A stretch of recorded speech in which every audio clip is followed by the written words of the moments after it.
Majlis Raja-Raja Zahir penghargaan kepada Al-Sultan Abdullah. Laksana tugas payung negara cukup sempurna. Ada bukti TikTok turunkan kandungan konflik Palestin-Israel secara sistematik.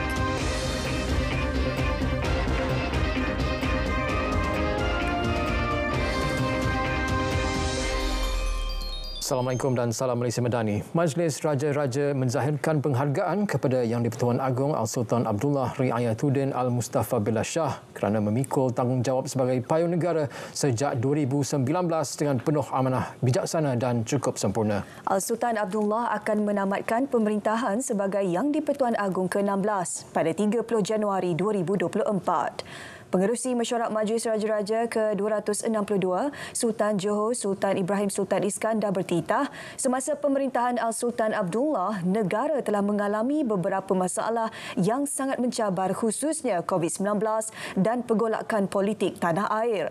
Bagaimanapun semua masalah tersebut telah berjaya diselesaikan berkat kebijaksanaan Al-Sultan Abdullah berunding dengan para pemimpin politik dan raja-raja. Titah Sultan Ibrahim, kejayaan Al-Sultan Abdullah bukan sahaja dalam menyelesaikan kemelut politik tetapi juga dalam menyantuni rakyat jelata. Baginda bertitah kembara kenali Borneo yang julung kali diadakan pada September lepas telah berjaya mendekatkan hubungan raja dengan rakyat serta meningkatkan kesetiaan rakyat kepada raja dan negara. Sultan Ibrahim bertitah ketika mempengerusikan mesyuarat Majlis Raja-Raja itu di Istana Negara hari ini. Dalam pada itu, Al-Sultan Abdullah menzahirkan penghargaan atas sokongan Raja-Raja Melayu yang membolehkan pelbagai peristiwa dan dugaan melanda negara sepanjang tempoh 5 tahun sejak 2019 dapat diatasi seri paduka.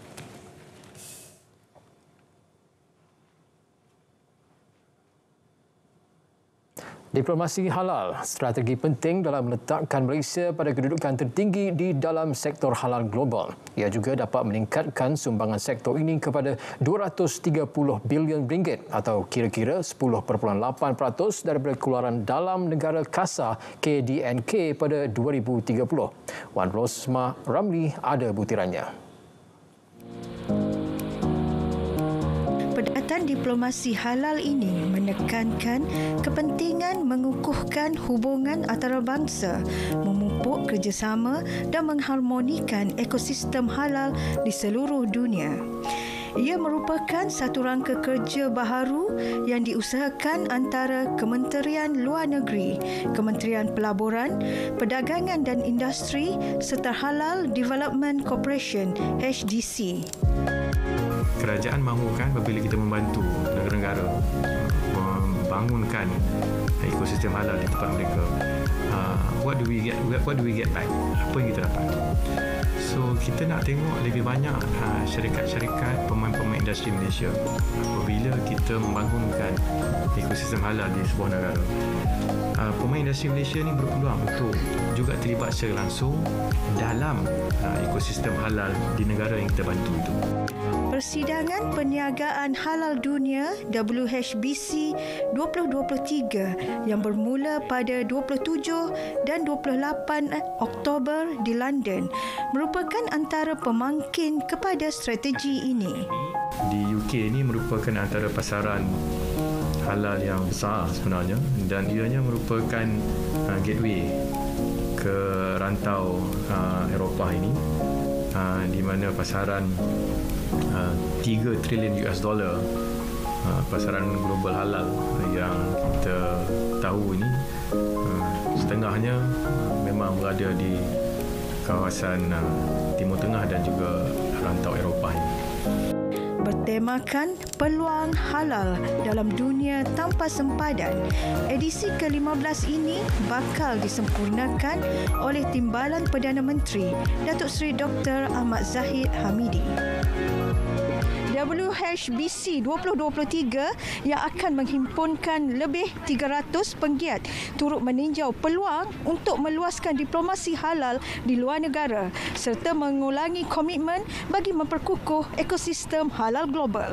Warusma Ramli, London, RTM.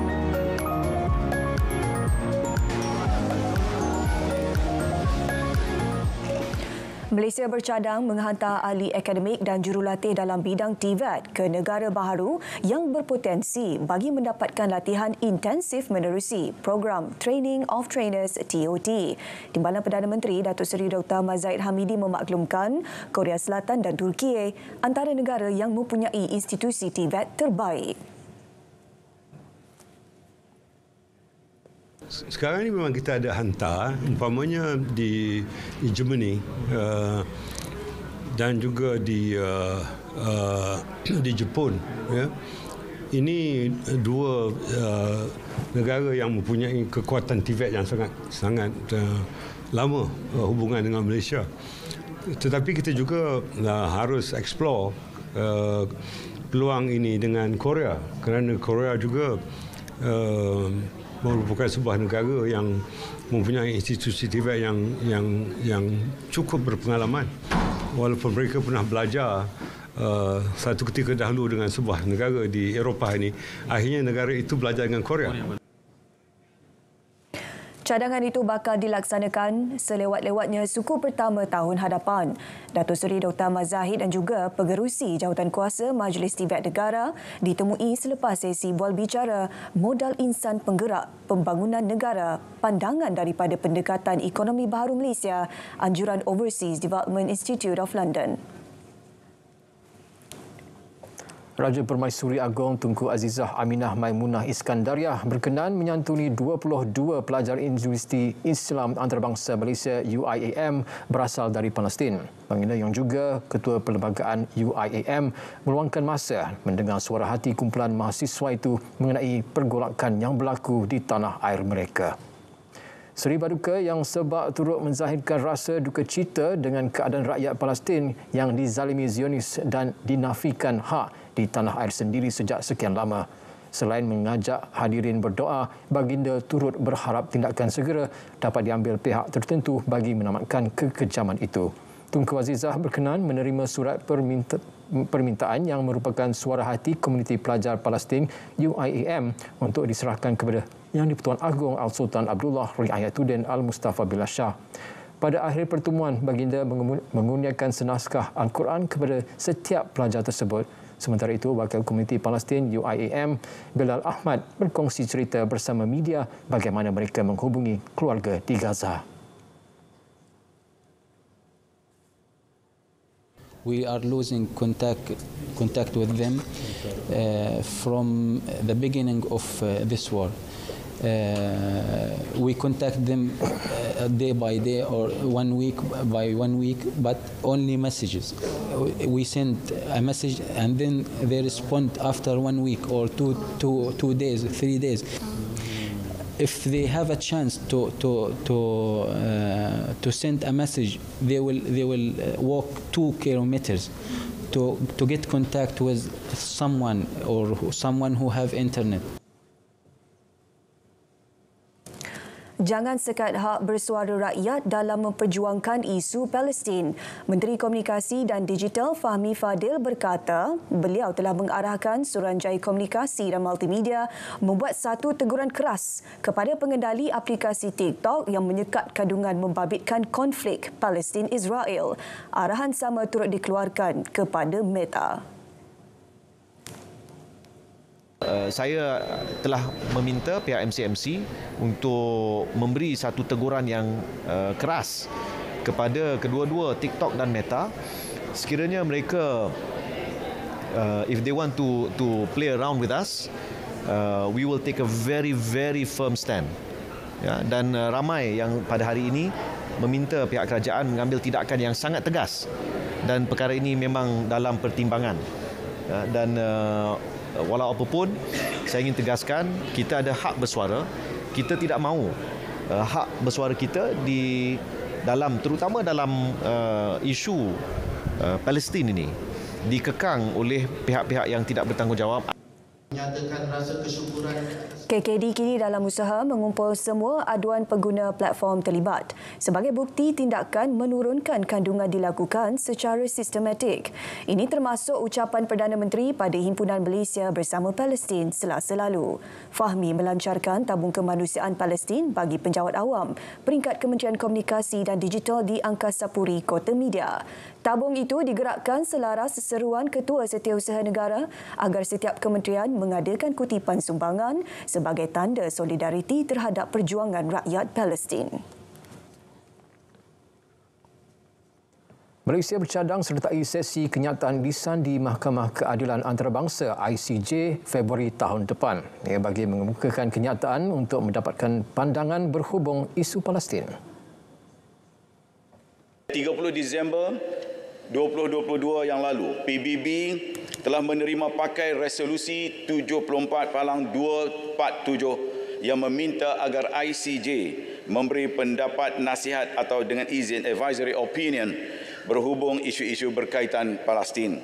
Lanjutan itu, Malaysia telah mengambil bahagian dalam mengemukakan kenyataan bertulis bagi mendapatkan pendapat nasihat berhubung isu Palestin yang telah diserahkan kepada pendaftar ICJ pada 25 Julai yang lalu, 2023. Kenyataan bertulis berkenaan memberi fokus kepada pencabulan hak rakyat Palestin untuk penentuan nasib sendiri atau dengan izin self-determination oleh Israel. Dalam pada itu, beliau memaklumkan mesyuarat luar biasa tergempar PBB mengenai isu Palestin akan berlangsung 10 pagi waktu New York bersamaan 10 malam waktu Malaysia. Permohonan bagi mengadakan mesyuarat tersebut dikemuka Pertubuhan Kerjasama Islam OIC dan Liga Arab. Ia disokong 9 negara termasuk Malaysia. PBB telah meluluskan permohonan OIC dan Liga Arab dengan disokong oleh Malaysia, Brunei, Bangladesh, Kemboja, Indonesia, Laos, Maldives, Timor Leste dan Vietnam atau Timor Leste. Dan Vietnam untuk satu mesyuarat luar biasa tergempar di Pertubuhan Bangsa-Bangsa Bersatu mengenai isu Palestin. Ia akan dipengerusikan oleh Presiden UNGA ke-78 pada jam 10 pagi waktu New York hari ini. Ini pula mengenai penghantaran tentera pengaman ke Palestin. Menteri Pertahanan Datuk Seri Mohamad Hassan berkata, Malaysia ambil pendirian tunggu dan lihat keputusan PBB berhubung perkara itu. Jadi sebagai negara yang menyertai misi pengaman bangsa-bangsa bersatu, kita akan tunggu dan kita akan lihat apa keputusan bangsa-bangsa bersatu. Di situ nanti kita akan menilai sama ada perlu ke Malaysia menyertai pengaman tentera pengamanan ini ataupun tidak. Jadi belum ada apa-apa keputusan. Kita tidak akan secara tergesa-gesa menghantar pasukan tentera kita ke sana. Beliau ditemui media pada Majlis Penganugerahan Pingat Jasa Malaysia PJM kepada veteran ATM di Port Dickson. Pernah tak anda sebagai ibu bapa memikirkan perasaan anak-anak? Mereka juga mangsa ketagihan dada. Hentikan, bantu mereka sebelum terlambat. Dapatkan rawatan secara sukarela di pusat pemulihan kerajaan ataupun swasta. Bertemu kembali. 217,705 pekebun kecil telah menerima manfaat insentif pengeluaran getah atau IPG sejak 2015 hingga Ogos tahun ini yang melibatkan pembayaran berjumlah RM474.5 juta. Program Track Community. Oleh itu, Kerajaan dan Pembentangan Belanjawan 2024 telah bersetuju untuk menaikkan kadar paras harga pengaktifan ataupun PHP bagi IPG daripada RM2.70 ke RM3 sekilogram dengan peruntukan sebanyak RM400 juta. Kenaikan kadar insentif ini diharap dapat meringankan beban pekebun kecil ketika mana berlakunya ketidaktentuan dalam paras harga getah. Selain IPG, projek rintis insentif pengeluaran latex yang ditambah baik juga bakal dilaksana. Selain projek rintis penggunaan gas stimulan yang berupaya meningkatkan pengeluaran getah hingga 3 kali ganda. Kadar allowance sara hidup EHH dinaikkan 15% bermula tahun depan dengan anggaran implikasi kewangan RM30.78 juta. Menteri Pendidikan Tinggi Datuk Seri Muhammad Khalid Nordin berkata ia memanfaatkan 24,729 pelajar tajaan peringkat sarjana atau doktor falsafah sedia ada dan baharu atau yang sedang mengikuti program My Brain Science. Berikut. Pertama, kenaikan kadar allowance sara hidup sebanyak 15% kepada pelajar sarjana dan PhD sedia ada dan baru di luar negara di bawah program My Brain Science. Kedua, kadar ESH pelajar sedia ada dan baru di United Kingdom diseragamkan dan tidak lagi mengikut kawasan, memandangkan perbezaan indeks kos sara hidup di antara kawasan-kawasan yang berlainan. KPT turut menyeragamkan ESH pelajar sedia ada dan baharu kepada satu kadar mengikut peringkat pengajian. Juga berita gembira untuk pelajar sarjana dan doktor falsafah. Program My Brain diperkenalkan semula tahun depan dan dikenali sebagai My Brain 2.0. Kementerian Pendidikan Tinggi menyasarkan 500 penerima setiap tahun dengan peruntukan RM20 juta setahun. Untuk My Brain 2.0 ialah untuk program-program pasca siswaza untuk orang ramai yang belum ada kerja dan sebagainya. Dan satu aspek daripada pelaksanaan My Brain 2.0 ini, kita bersedia untuk lakukan pemadanan pembiayaan dengan pihak swasta, dengan industri. Antara pembaharuan dalam My Brain 2.0, penerima tajaan dibenar memilih tempat pengajian dalam menerima allowance sara hidup RM1,000 sebulan. Kelajuan median rangkaian 5G negara pada 485.25 Mbps adalah yang terpantas di rantau Asia Tenggara dan di kedudukan ketiga global. Pencapaian tersebut berdasarkan data Ookla Speed Test Intelligence suku ketiga 2023. Jelas Menteri Komunikasi dan Digital Fahmi Fadil, pencapaian tersebut bukti kualiti infrastruktur 5G dibangunkan Digital Nasional Berhad DNB. Malaysia kekal sebagai negara dengan rangkaian 5G yang terpantas di Asia Tenggara dan ketiga terpantas di dunia.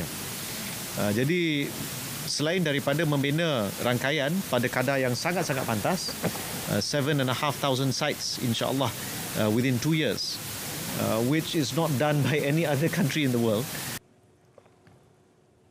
Beliau juga yakin pelbagai inisiatif termasuk pakej 5G Rahmah berupaya meningkatkan lagi penggunaan 5G sekaligus memanfaatkan perniagaan rakyat dan ekonomi negara keseluruhannya. Fahmi melancarkan pusat pengalaman 5G DNB dinamakan My 5G Portal di Ibu Negara. Pusat tersebut mempamerkan pengaplikasian teknologi 5G dalam bidang automasi, kecerdasan buatan AI, realiti kelajuan XR dan robotik oleh sektor awam dan swasta.